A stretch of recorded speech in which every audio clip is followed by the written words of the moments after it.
In the name of Allah, the entirely merciful, the especially merciful. By those angels who extract with violence, and by those who remove with ease, and by those who glide as if swimming, and those who race each other in a race, and those who arrange each matter. On the day the blast of the horn will convulse creation, there will follow it the subsequent one. Hearts that day will tremble, their eyes humbled.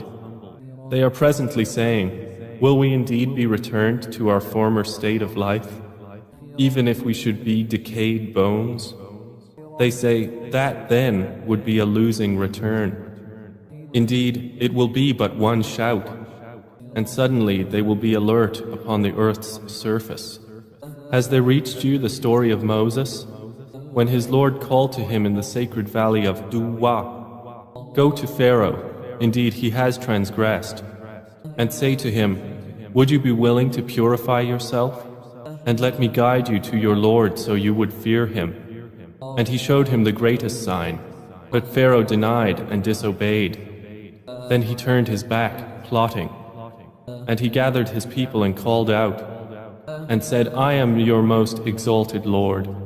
So Allah seized him in exemplary punishment for the last and the first transgression.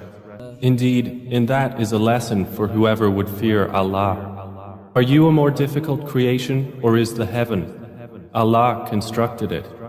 He raised its ceiling and proportioned it. And He darkened its night and extracted its brightness. And after that He spread the earth. He extracted from it its water and its pasture.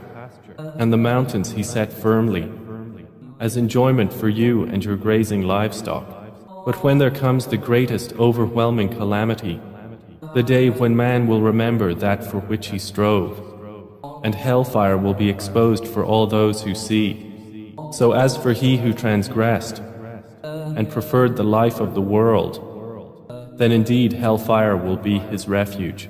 But as for he who feared the position of his Lord, and prevented the soul from unlawful inclination, then indeed paradise will be his refuge. They ask you, O Muhammad, about the hour, when is its arrival?